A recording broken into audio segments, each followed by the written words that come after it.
Welcome to Finnegan's Fireside Tales. Today we will be reading Little Red Cap by Jacob and Wilhelm Grimm.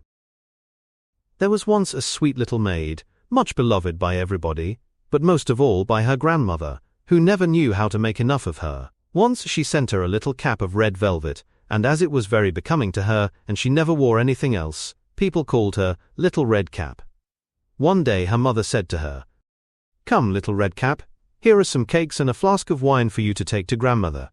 She is weak and ill, and they will do her good. Make haste and start before it grows hot, and walk properly and nicely, and don't run, or you might fall and break the flask of wine, and there would be none left for grandmother. And when you go into her room, don't forget to say, 'Good morning,' instead of staring about you." "I will be sure to take care," said Little Red Cap to her mother, and gave her hand upon it.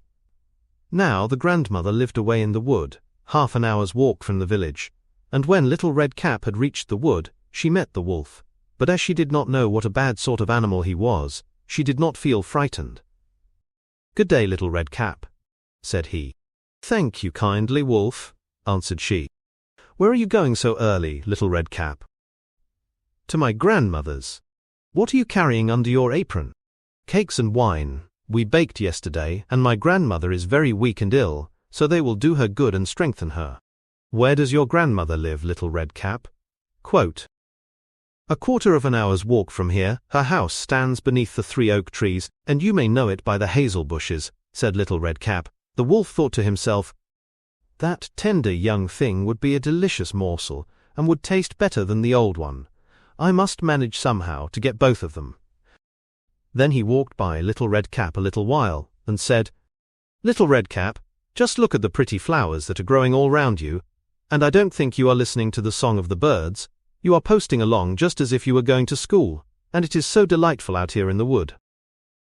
Little Red Cap glanced round her, and when she saw the sunbeams darting here and there through the trees, and lovely flowers everywhere, she thought to herself, "If I were to take a fresh nosegay to my grandmother she would be very pleased, and it is so early in the day that I shall reach her in plenty of time." And so she ran about in the wood, looking for flowers. And as she picked one, she saw a still prettier one a little farther off. And so she went farther and farther into the wood. But the wolf went straight to the grandmother's house, and knocked at the door. "Who is there?" cried the grandmother. "Little Red Cap," he answered, "and I have brought you some cake and wine. Please open the door." "Lift the latch," cried the grandmother. "I am too feeble to get up."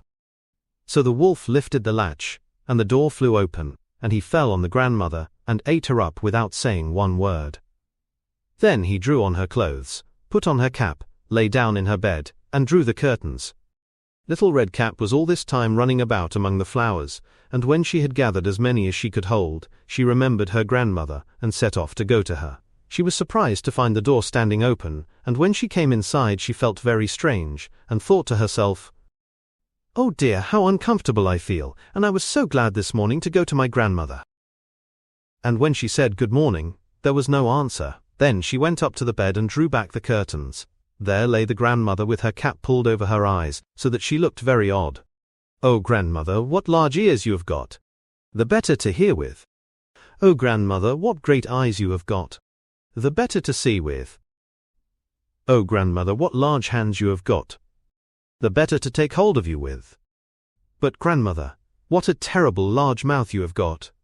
The better to devour you." And no sooner had the wolf said it than he made one bound from the bed, and swallowed up poor Little Red Cap.